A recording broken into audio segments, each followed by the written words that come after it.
ಓಂ ಜ್ಞಾನಸಿದ್ಧಂ ತಪಸ್ಸಿದ್ಧಂ ಸರ್ವಸಿದ್ಧಂ ಶಿವಪ್ರದಂ ಸ್ವಯಂ ಸಿದ್ಧಂ ಅಹಂ ವಂದೇ ಸಿದ್ಧಾರೂಢಯತೇಶ್ವರಂ.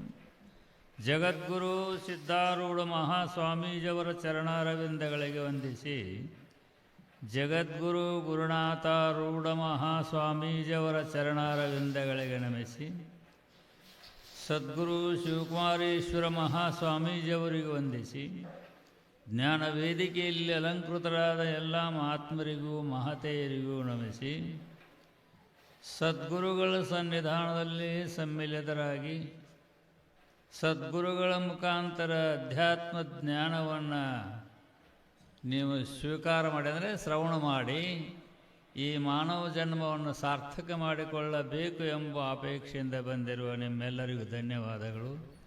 ಇಲ್ಲಿಯವರೆಗೆ ಎಲ್ಲ ಮಹಾತ್ಮರು ಬಹಳ ಸುಂದರವಾಗಿ ಧರ್ಮದ ಬಗ್ಗೆ ಎಲ್ಲರೂ ಹೇಳಿದರು.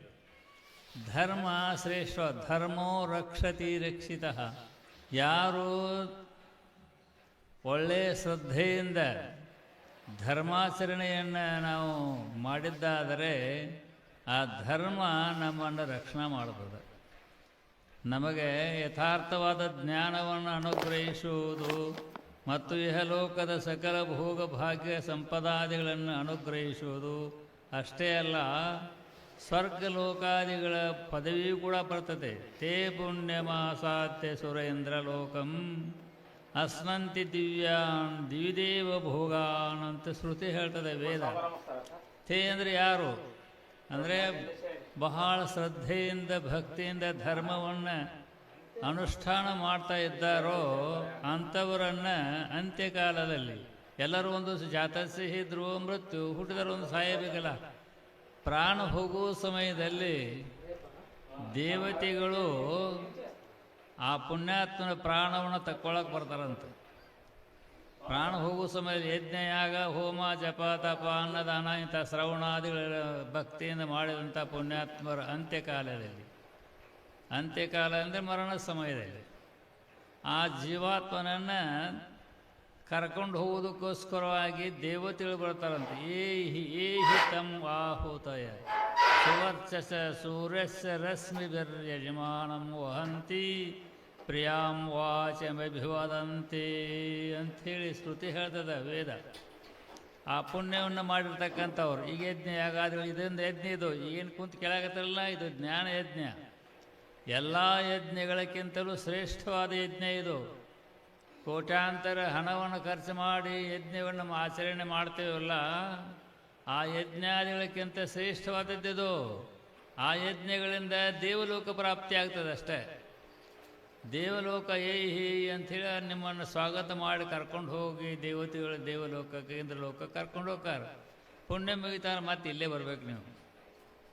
ಈ ಜೀವಾತ್ಮ ಪುಣ್ಯ ಮಾಡಿದ್ದಂದರೆ ಆ ದೇವಲೋಕಕ್ಕೆ ಹೋಗ್ತಾನೆ, ಅಲ್ಲಿ ಪುಣ್ಯ ಮುಗಿತಾನೆ ಇಲ್ಲೇ ಬರಬೇಕು. ನೀವು ಬಜಾರಕ್ಕೆ ದುಡ್ಡು ತೊಗೊಂಡು ಹೋದಂಗೆ, ಬಜಾರ್ದಾಗ ದುಡ್ಡು ತೊಗೊಂಡು ಹೋಗ್ತಾರೆ, ಎಲ್ಲ ದುಡ್ಡು ಖಾಲಿ ಆಯ್ತಾರೆ, ಮತ್ತೆ ಕೊಡ್ತಾರೆ ನಿಮಗೆ ಸಾಮಾನು ಅವರು, ಮತ್ತೆ ಇಲ್ಲಿ ನಿಮ್ಮ ಮನೆಗೆ ಬರಬೇಕು.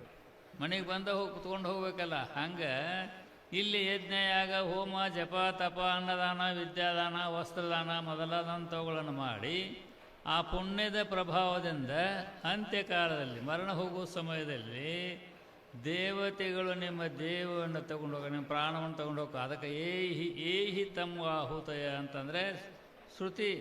ಏಹಿ ಅಂದರೆ ಸ್ವಾಗತ, ಸುಸ್ವಾಗತಪ್ಪ, ನಿಮಗೆ ಬಹಳ ಪುಣ್ಯ ಕೆಲಸ ಮಾಡಿದ್ದೀರಿ, ಧರ್ಮದಿಂದ ನಡ್ಕೊಂಡಿದ್ದೀರಿ ಅಂಥೇಳಿ ಆ ಜೀವಾತ್ಮನಿಗೆ ಸ್ತುತಿ ಮಾಡಿ ಅವನು ತಗೊಂಡು ಹೋಗ್ತಾರಂತೆ ದೇವಲೋಕಕ್ಕೆ. ಅಲ್ಲರೇ ಶಾಶ್ವತ ಇರ್ತಾರೆ. ಏನು ಅಂತಂದರೆ ನೀವು ಪುಣ್ಯ ಮುಗಿತಾರೆ ಮತ್ತೆ ಇಲ್ಲೇ ಬರಬೇಕು. ನೀವು ಬಜಾರಿಗೆ ದುಡ್ಡು ತೊಗೊಂಡು ಹೋಗಿರ್ತೀರಪ್ಪ, ದುಡ್ಡು ತೊಗೊಂಡು ಸಾಮಾನೆಲ್ಲ ತೊಗೊಂಡು ಆದಮೇಲೆ ದುಡ್ಡೆಲ್ಲ ಮುಗಿತಂದರೆ ಮತ್ತು ಮನೆಗೆ ಬಂದು ತೊಗೊಂಡು ಹೋಗ್ಬೇಕಲ್ಲ. ಹಾಗೆ ಇಲ್ಲಿ ಪುಣ್ಯ ಮಾಡಿದಂಥವರು ಯಜ್ಞ, ಯಾಗ, ಹೋಮ, ಜಪ, ತಪ, ಅನ್ನದಾನ, ವಸ್ತ್ರದಾನ ಇಂಥ ಶಾಸ್ತ್ರ ಶ್ರವಣ ಮಾಡಿದಂಥ ಪುಣ್ಯದಿಂದ ದೇವಲೋಕಕ್ಕೆ ಹೋಗ್ತೀವಿ. ಅಲ್ಲಿ ಪುಣ್ಯ ಮುಗಿತಾರೆ ಮತ್ತೆ ಇಲ್ಲಿಗೆ ಬರಬೇಕಾಕೈತಿ ಜೀವಾತ್ಮ. ಆದ್ದರಿಂದ ಈ ಪುಣ್ಯ ಅನ್ನತಕ್ಕಂಥದ್ದು ಈ ಲೋಕದಿಂದ ದೇವಲೋಕ ತಕ್ಕಂಥಕ್ಕೆ ಹೋಯ್ತಾವೆ. ಆದರೆ ಪುಣ್ಯ ಕ್ಷೀಣವಾಯ್ತಂದರೆ ಕ್ಷೀಣೇ ಪುಣ್ಯೇ ಮೃತ್ಯಲೋಕಂ ವಿಶಂತಿ. ನಾವು ಮಾಡಿದ ಪುಣ್ಯ ಮುಗೀತಂದ್ರೆ ಮತ್ತೆ ಇಲ್ಲೇ ಬರ್ಬೇಕು. ನಾವು ಇಲ್ಲೇ ಬಂದು ಮತ್ತೆ ಇಂಥದ ಮಾಡ್ಬೇಕು. ಆ ಜ್ಞಾನಕ್ಕಿಂತ ಆ ಯಜ್ಞಕ್ಕಿಂತಲೂ ಈ ಜ್ಞಾನ ಯಜ್ಞ ಸೇರಿಸ್ತ. ಈಗೇನು ಕುಂತು ಕೇಳಾಕದ್ರಲ್ಲ, ಇದು ಯಜ್ಞ ಶ್ರೇಷ್ಠವಾದ ಯಜ್ಞ, ಶ್ರೇಷ್ಠವಾದದ್ದು.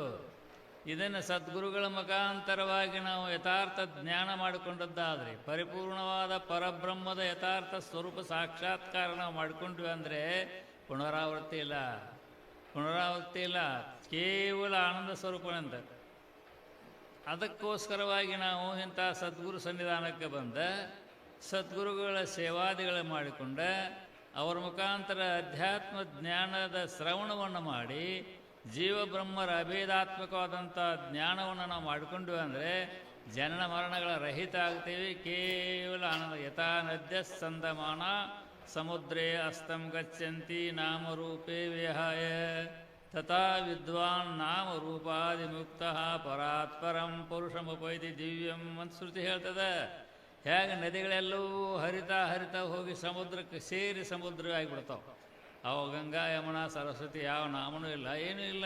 ಏನಂತೇವೆ? ನದಿ, ಸಮುದ್ರ. ಎಲ್ಲ ನದಿಗಳು ಸಮುದ್ರ ಸ್ವರೂಪರಾಗಿ ಬಿಡ್ತಾವ. ಹಾಗೇ ತಥಾ ವಿದ್ವಾನ್ ನಾಮರೂಪಾದಿ ಮುಕ್ತ. ಅದರಂತೆ ಸದ್ಗುರು ಸನ್ನಿಧಾನಕ್ಕೆ ಬಂದ ನಾವೆಲ್ಲ ನದಿಗಳ ಸ್ವರೂಪ ಇದ್ದಂಗೆ ತಿಳ್ಕೊಡ್ರಿ. ನಾವು ಮುಕ್ತರಾಗಬೇಕಾದ್ರೆ ಸದ್ಗುರು ಸನ್ನಿಧಾನಕ್ಕೆ ಬರಬೇಕು. ಸದ್ಗುರು ಸನ್ನಿಧಾನದಲ್ಲಿ ಬಂದುಕೊಂಡು ಸದ್ಗುರುಗಳ ಸೇವಾದಿಗಳ ಮೂಲಕವಾಗಿ ಯಥಾರ್ಥ ಜ್ಞಾನ, ಜೀವ ಬ್ರಹ್ಮರ ಅಭೇದ ಜ್ಞಾನ, ಯಥಾರ್ಥ ಜ್ಞಾನವನ್ನು ಮಾಡಿಕೊಂಡು ಅಂದರೆ ಪರಾತ್ಪರಂ ಪುರುಷಮುಪೈತಿ ದಿವ್ಯಂ, ಪರಿಪೂರ್ಣವಾದ ಪರಬ್ರಹ್ಮ ಸ್ವರೂಪರೇ ಆಗಿಬಿಡ್ತೇವೆ. ಅಲ್ಲಿ ಜನನಿಲ್ಲ ಮರಣವಿಲ್ಲ, ಪೂರ್ಣ ಆನಂದ ಸ್ವರೂಪರೇ. ಅದಕ್ಕೋಸ್ಕರವಾಗಿ ನಾವೆಲ್ಲರಿಗೂ ಅದೇ ಶ್ರೇಷ್ಠವಾದ ಧರ್ಮ ಅಂದರೆ ಇಲ್ಲಿ ಪುಣ್ಯ ಮಾಡಿ ಸ್ವರ್ಗಕ್ಕೆ ಹೋಗ್ತೀವಿ, ಅಲ್ಲಿ ಪುಣ್ಯ ಮುಗಿತು ಮತ್ತೆ ಇಲ್ಲಿ ಬರ್ತೀವಿ. ಇದು ಸಾಮಾನ್ಯವಾದ ಧರ್ಮ. ಶ್ರೇಷ್ಠವಾದ ಧರ್ಮ ಯಾವುದು ಅಂದರೆ ಸದ್ಗುರುಗಳ ಸನ್ನಿಧಾನದಲ್ಲಿ ಹೋಗಿ ಸದ್ಗುರು ಸೇವಾದಿಗಳ ಮೂಲಕವಾಗಿ ಯಥಾರ್ಥ ಜ್ಞಾನ ಮಾಡಿಕೊಂಡ್ರೆ ಅದೇ ಶ್ರೇಷ್ಠವಾದ ಧರ್ಮ. ನಚ ಪುನರಾವರ್ತತೆ, ಪುನಃ ಹುಟ್ಟು ಸಾವು ಹೋಗ್ಬಿಡ್ತದೆ. ಕೇವಲ ಆನಂದ ಸ್ವರೂಪರಾಗ್ಬಿಡ್ತೇವೆ. ಅಂಥ ಧರ್ಮವನ್ನು ಇಂಥ ಸದ್ಗುರುಗಳ ಮುಖಾಂತರವಾಗಿ ನೀವು ಶ್ರವಣ ಮಾಡಲಿಕ್ಕತ್ತೀರಿ. ಇದು ಬಹಳ ಶ್ರೇಷ್ಠವಾದ ಧರ್ಮ. ಇಂಥ ಧರ್ಮವನ್ನು ಮಾಡಿ ನಿಮ್ಮ ಮಾನವ ಜನ್ಮವನ್ನು ಸಾರ್ಥಕ ಮಾಡಿಕೊಂಡು ಧನ್ಯರಾಗರಂತೇಳಿ ನಾನು ನಾಲ್ಕು ಓಂ ತತ್ಸತ್. ಓಂ ಸಹನಾವವತು ಸಹನೌ ಭುನಕ್ತು ಸಹ ವೀರ್ಯಂಕರವಾವಹೈ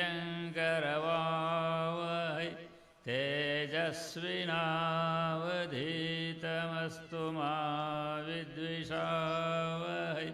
ಓಂ ಶಾಂತಿ ಶಾಂತಿ ಶಾಂತಿ. ಪರಮ ಪೂಜ್ಯ ಗುರು